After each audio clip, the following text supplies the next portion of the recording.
ചന്ദ്രമണ്ഡലത്തിന്റെ മുകളിലൂടെ സൂര്യരേഖ കടന്നു പോകുന്നത് കാരണം. സൂര്യരേഖ എന്നൊന്നില്ല.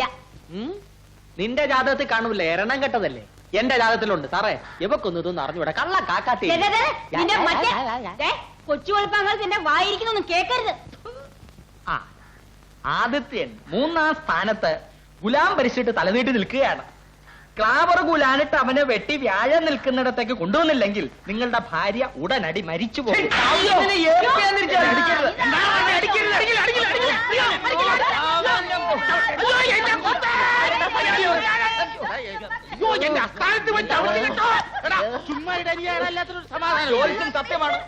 സത്യമായിട്ട് പറഞ്ഞതിനാണോ ഇയാളെന്നെ അടിച്ചത്? എന്റെ അമ്മൂമ്മയുടെ സത്യം. കയ്യിലിരുന്ന കാശ് വാങ്ങിയിട്ട് എന്റെ ഭാര്യ പറയില്ല. കല്യാണം കഴിക്കാത്ത എന്റെ ഭാര്യ മരിച്ചു പോകുന്ന രേഖയല്ല, പൂർണ്ണിമചേരമെന്ന് പറഞ്ഞാൽ സമ്മതിക്കില്ല. നീ ഞാനെന്താ ഒരു വ്യത്യാസമേ ഉള്ളൂ. നീ കള്ളി, ഞാൻ കള്ളൻ. ഇരിക്കൂ, കാശ് വെക്കൂ, കൈ നീട്ടു. ഭാവി, ഭൂതം, വർത്തമാനം എന്നിവ ഉടനടി പറഞ്ഞു കൊടുക്കപ്പെടും. കല്യാണം കഴിച്ചതാണോ മക്കളുണ്ടോ എന്നോട് ആദ്യമേ പറയണം. ഫലം പറഞ്ഞു കേട്ട ശേഷം കാണാമെന്ന് പറഞ്ഞിട്ട് കാര്യമില്ല. എന്നെ തല്ലിയ ഞാനും തല്ലും. എന്റെ പേര് ചക്രപാണി. എന്താ ചക്രപാണിയുടെ പണി? എന്റെ പണി ജോത്സ്യം. വേണമെങ്കിൽ നിങ്ങളുടെ മുഖം നോക്കി ഞാൻ ഒരു ലക്ഷണം പറയാം. എനിക്കറിയാം, കള്ള ലക്ഷണം. അതെ, മുഖം കവി സമാനേ, അഹം തവി കുണേശേ, ഇത്രേ കള ലക്ഷണേത്രേ. പക്ഷേ നമ്മുടെ രണ്ടുപേരുടെ മുഖത്ത് ഒരേ ലക്ഷണം എങ്ങനെ വന്നു? കൊച്ചു കൊള്ളാം.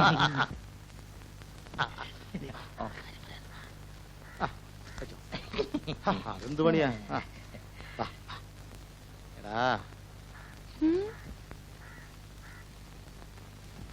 നിന്നെപ്പോലെ ഒരുത്തിനെയാ ഞാൻ തേടി വന്നത്. നമ്മൾ രണ്ടുപേരും കൂടി ഒരുമിച്ച് നിന്നാ ഇവിടെയുള്ള ജ്യോത്സ്യന്മാരെ മുഴുവൻ കെട്ടുകെട്ടും. വരവ് പാതി പാതി. തല്ലിന്റെ വരവും പാതി പാതി മേടിച്ചോണം. അതും ഞാൻ ഏറ്റു. വാ പോവാ. തത്തമ്മ ഒരിക്കലും കള്ളം പറയില്ല. അത് ശരിയാ, പക്ഷെ സത്യവും പറയില്ല. തത്തമ്മയ്ക്ക് സംസാരിക്കാൻ പറ്റില്ലല്ലോ. കാശുവൈ, കാക്കാത്തി സത്യമേ പറയൂ മോനെ. എന്റെ കയ്യിൽ ആകെ 7 രൂപയേ ഉള്ളൂ. നേരം വെളുത്തിട്ട് ഞാൻ ഒന്നും കഴിച്ചിട്ടില്ല. കാപ്പിക്കുള്ള 1 രൂപ വെച്ചിട്ട് ബാക്കി 6 രൂപ തരാം. മതിയോ? 5 രൂപ മതി. പറയണമെങ്കിൽ ഒരുപാട് പറയാനുണ്ട്. അതിനുള്ള സമയം ഇപ്പൊ ഇല്ല. ഒന്ന് പറയാം, നീ ഇവിടുന്ന് പോകണ്ട. നിന്റെ നല്ല കാലം ഈ അമ്പലത്തിന്റെ നടയിന്നാ തുടങ്ങുന്നത്. ബൈ രാജ ബൈ, 1 വെച്ചാൽ 2 കിട്ടും, 2 വെച്ചാൽ 4 കിട്ടും. ബൈ രാജ ബൈ, ആർക്കും വെക്കാം, എപ്പോഴും വെക്കാം. ബൈ രാജ ബൈ ബൈ, 1 വെച്ചാൽ 2 കിട്ടും, 2 വെച്ചാൽ 4 കിട്ടും. നോക്കണം, അകത്ത് കുത്തിയ കുത്തുകാരൻ നേർച്ചി പണം പുറത്ത് വെച്ച കമ്പനിക്ക് നോക്കണം. ഇതേമാതിരി കുത്തി കഴിഞ്ഞു. നോക്കണം, ചരട് വലിയ കമ്പനി കിട്ടി കഴിഞ്ഞ്. ബൈ രാജ ബൈ ബൈ, 1 വെച്ചാൽ 2 കിട്ടും, 2 വെച്ചാൽ 4 കിട്ടും. ബൈ രാജ ബൈ ബൈ, നോക്കണം. ഇത് കമ്പനിക്ക് കിട്ടി കഴിഞ്ഞു. ബൈ രാജ ബൈ, എന്താണോ നോക്കിക്കണം. പോട്ടെ, എന്താ വെക്കുന്നോ? ഇത് പോ, പോലീസ് പോ, വേണിച്ച് പോകുന്നത്. എന്റെ കൈ 2 രൂപയുണ്ട്. ഇരട്ടി കിട്ടും. വെച്ചോ, 2 വെച്ച് 4 കിട്ടും, 4 വെച്ചാൽ 8 2 പുട്ടും ഒരു ചായയും കഴിക്കാനുള്ള കാശ്. കിട്ടിക്കഴിഞ്ഞാൽ 4 കൂട്ടും 4 ചായയും കഴിച്ചൂടെ? കിട്ടിയില്ലെങ്കിൽ പൂട്ടില്ല പട്ടിണി. Bye Raja bye bye Raja bye, ആർക്കും വെക്കാം, എപ്പോഴും വെക്കാം, ഏത് നേരത്തും ഏത് സമയത്ത് വെക്കാം. നോക്കി കുത്തണം, സൂക്ഷിച്ച് കുത്തണം, ദേഹത്തിന് കുത്തണം, തെറ്റി പോരുത്. ബൈ രാജ, പുറത്ത് കുത്തി കമ്പനി കിട്ടി. Bye Raja bye. അയ്യോ, എന്റെ പുട്ടും ചായ. എടാ, 2 വെച്ച് 4 കിട്ടൂലേ? എന്റെ കാശില്ല. കാശില്ലെങ്കിലേ ഒരു കാര്യം, നേരെ കുളത്തിലിറങ്ങിട്ടേ കുറച്ച് പച്ചവെള്ളം കുടിച്ചിട്ട് വായിൽ വിരലിട്ട് നേരെ നടന്നോ. ബൈ രാജ, എനിക്ക് പുട്ട് വേണം. നിർബന്ധാണോ? എന്നാലേ അതോ കാണുന്ന ചായക്കടില്ല, അവിടെ പോയിട്ട് ഇഷ്ടമാതിരി തിന്നോ. എന്നിട്ട് എന്റെ പേര് പറഞ്ഞാൽ മതി. Bye Raja bye. എന്താ പേര്? തിരുക്കുത്ത് കുമാരൻ. തിരുക്കുത്ത് കുമാരൻ. ഞാൻ പോയി പറയും. മതി, പറഞ്ഞാ മതി. ചെല്ലേ. ഇവരൊന്ന് അരിയാട്ടിയത് തന്നെ. ഇരി രാജ ഇരി. പോ രാജ പോ. 13, 13, 15. ആ ഇലയും തൊലിയും കൂടെ എടുത്തരോ കുഞ്ഞെ. 15, 15, 30, 35. അവിടെ 140. ഒരു പാക്കറ്റ് ബീഡിയും ഒരു തീപ്പെട്ടിയും വേണം. 30, 15,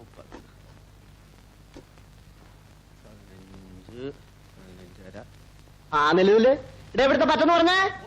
350. തിരുക്കുത്തുമാരനെ പറ്റില്ല എഴുതിക്കോ. കുമാരകന്റെ പറ്റോ? അതിന് അവനിവിടെ പറ്റുകഞ്ഞൊന്നുമില്ല. അതൊന്നും എനിക്ക് അറിഞ്ഞൂടാ. അവൻ പറഞ്ഞിട്ടാ ഞാൻ കാപ്പ് കുടിച്ചത്. അവന്റെ തന്തയുടെ വകയൊന്നും അല്ല കട കേട്ടോ. മര്യാദ കാശ് എന്നിട്ട് പോടാ. കിലിക്കത്ത് കുമാരകന്റെ പറ്റുപോല്. എന്റെ കാശെല്ലാം അവൻ പിടിച്ചു മേടിച്ചു. എന്നിട്ട് ഇവിടെ കയറി കാപ്പ് കുടിച്ചോളാൻ പറഞ്ഞു. ഓ ദൈവമേ, ആ നായിന്റെ മോനെ കൊണ്ട് ഞാൻ തോറ്റ്. ആ വെട്ടിയെത്തി അച്ഛന്റെ കെയറോഫിലാ അവന്റെ ജാടയും പോസും ഒക്കെ. ഏതായാലും നിന്നെ ഞാനിങ്ങനെ വെറുതെ ഇവിടെ നിശ്ചയിച്ചിട്ടില്ലടാ. അടക്കടാത്തോട്ടെ. ഞാൻ പോവാ. എവിടെ പോന്നു? ഞാൻ പോവാ. ഇങ്ങോട്ട് ഇങ്ങോട്ട് ഇങ്ങനെ ഓസിന് നിന്നിട്ട് കടന്നു കളയാന്ന് വിചാരിക്കണം. ഇറങ്ങടാ ഓട്ടെ, ഇറങ്ങടാ ഇറങ്ങടാ.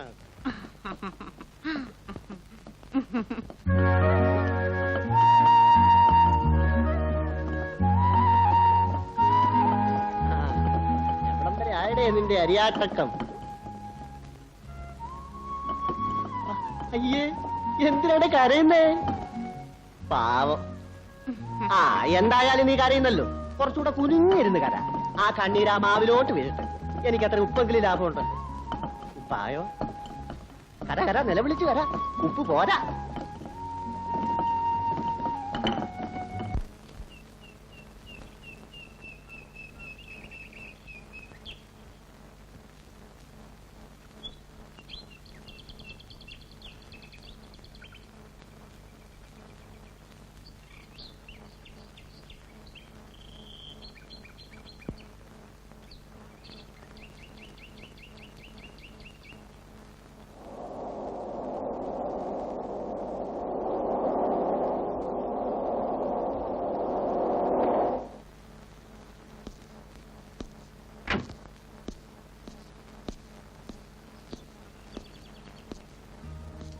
ഇന്നലെ ഞാൻ പൂ വാങ്ങിക്കാതെ പോയി.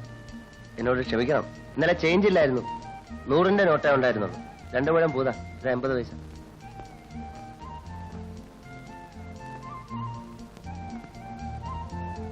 മതിയോ?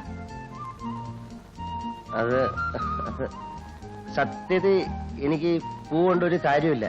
കാറിനുള്ളിലിടാം, അമ്പലത്തിൽ കൊടുക്കാം, എന്തൊക്കെ ചെയ്യാം. അതിന് ഇത്രയും പൂ ധാരാളമല്ലേ. ഇന്നലെ ഒരു രസത്തിന് വില ചോദിച്ചാ, പിന്നെ വാങ്ങാതെ പോയല്ലോ എന്ന് ഓർത്തപ്പോ സങ്കടം തോന്നി. അതുകൊണ്ട് വാങ്ങിച്ചാ. 80 പൈസ ഉണ്ടാക്കാൻ പെട്ട പാട് എനിക്കറിയും.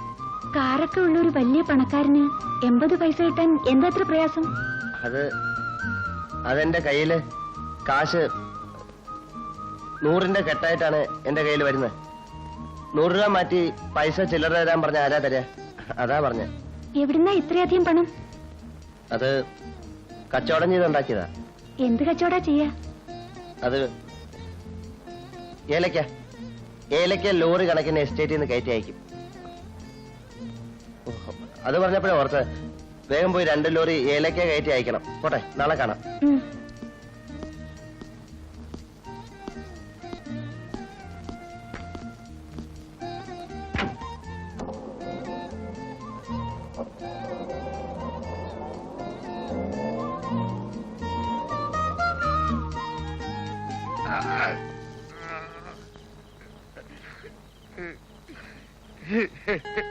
എന്റെ സ്വന്തം ഭാര്യയ്ക്ക് വേണ്ടി ഞാൻ ആത്മഹത്യ ചെയ്യാൻ പോവുകയാണ്.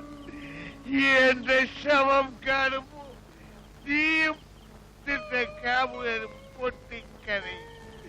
അപ്പോ ഞാൻ നിങ്ങളെ നോക്കി പൊട്ടിച്ചിരിക്കും.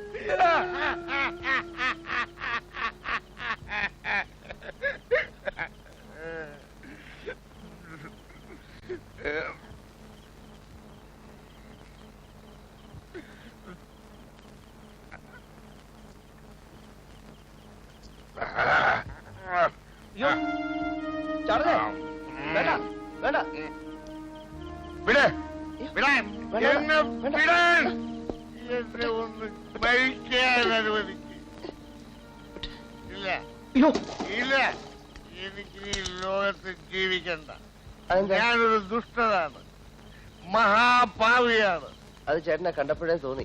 അതുകൊണ്ടാണല്ലോ എന്റെ ഭാര്യ എന്നോടൊന്ന് ആലോചിക്കുക പോലും ചെയ്യാതെ വേറെ ഒരുത്തരെ സ്നേഹിച്ചത്. അതിനായ ചേട്ടനോടൊന്ന് ആലോചിക്കായിരുന്നു. ആലോചിക്കാമായിരുന്നേ.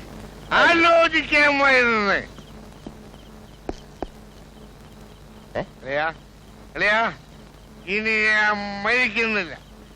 ഞാൻ ചെയ്തത് ശരിയാണെന്ന് പറയാൻ ഈ ലോകത്ത് നീ ഒരുത്തനെങ്കിലും ഉണ്ടായല്ലോ.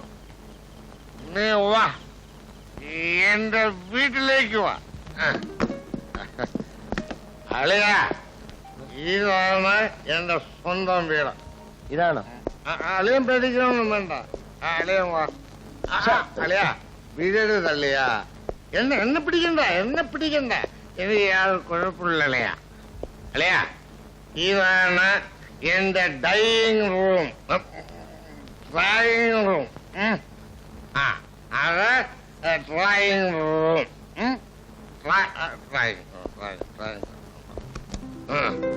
ഇത് എന്റെ സ്വന്തം ബെഡ്റൂം.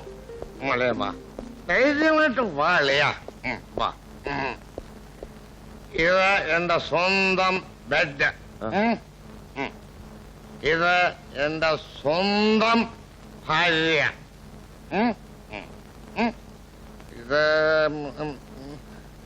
ഇത് ഞാനും എന്റെ ഭാര്യയും സുഖമായിട്ട് ഉറങ്ങിക്കോട്ടെ.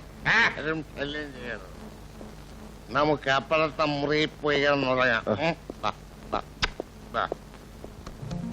ഇതാണ് നമ്മുടെ റൂം.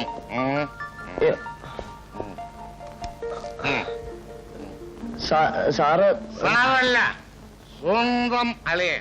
എന്നാ അലയും കിടന്നുറങ്ങ. അത് പറ്റില്ല. നീ എന്റെ ജീവൻ രക്ഷിച്ചവനാണ്. നീ എന്റെ ആത്മസുഹൃത്താണ്. നീ എന്റെ എല്ലാമാണ്. നീ പോകരുത്. എന്നോടൊപ്പം കിടന്നുറങ്ങണം. ഞാൻ പോയിട്ട് നാളെ പോയിട്ട് നാളെ നീ വരുമ്പോ ഞാൻ ജീവനോടെ ഉണ്ടാവില്ല. നീ പോകുന്നതിന്റെ പുറകെ ഞാനും ആ കുളത്തിൽ ചാടി ആത്മഹത്യ ചെയ്യും. പോടാ. ഞാൻ തറയിൽ കിടക്കാം. എന്നാ ഞാൻ എന്നെ കട്ടിൽ കിടക്കാം. വിടല്ലേ എന്നെ പിടിക്കാ.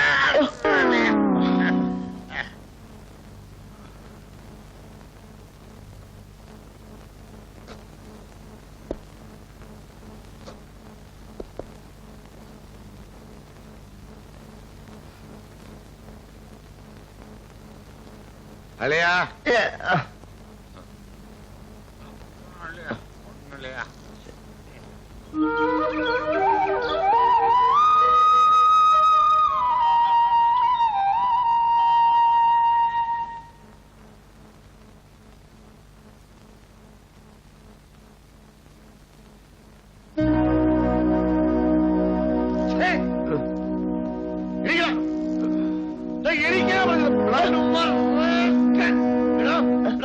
സത്യം പറഞ്ഞോ? ആരാ നീ? എങ്ങനെ ഇവിടെ വന്നു? ആരോടെ? പോലീസിനെ വിളി. കള്ളൻ. ഞാൻ കള്ളനല്ല ചേട്ടാ. ഇത് കൊള്ളാം. ഇന്നലെ രാത്രി എന്നെ വിളിച്ചോണ്ട് കിടത്തിയ സാറല്ലേ? ഏത് സ്കൂളിലാണ് നിന്നെ പഠിപ്പിച്ചത്? ഇറങ്ങടാ. ഏതെപ്പോഴേ പുറത്ത് വെള്ളം തലേന്ന് ഇറങ്ങിയപ്പോ മറന്നുപോയാൽ ഞാൻ എന്ത് ചെയ്യാനാ? നീ മര്യാദക്ക് ഇറങ്ങുന്നു അതോ വാച്ച്മാനെ വിളിച്ച് തല്ലുന്നെന്ന് ഇറക്കണോ? ചിക്കന് കിടന്നു അത് തന്നെ ഞാൻ ചോദിക്കുന്നത്. എടാ, ഇക്കണക്കിന് ഞാൻ വെള്ളം ഒഴിച്ചുകൊണ്ട് ആത്മഹത്യ ചെയ്യാൻ ശ്രമിച്ചു എന്ന് നീ പറഞ്ഞുണ്ടാക്കുമല്ലോടാ. താൻ ശ്രമിച്ചല്ല. എന്നുണ്ടോ? എങ്ങനെയുണ്ടോ? മര്യാദയ്ക്ക് ഇവിടുന്ന് പുറത്തു പോകുന്നു അതോ? ചവിട്ടി പുറത്തിറങ്ങണോ? വാച്ച്മാൻ. വേണ്ട ഞാൻ പോയിക്കോളാം. പക്ഷെ ഇനിയും കള്ളു നോക്കുമ്പോ താൻ ചാവാൻ ശ്രമിക്കുമല്ലോ. അന്ന് എന്റെ ശവം പോലും ഞാൻ തിരിഞ്ഞു നോക്കില്ല.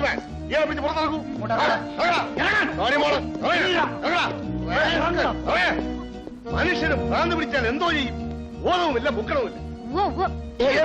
ഇന്നലെ അയാള് കള്ളും കുടിച്ചോണ്ട് ചാവാൻ ശ്രമിച്ചപ്പോ ഞാൻ രക്ഷപ്പെടുത്തുന്ന അയാളെന്നെ രാവിലെ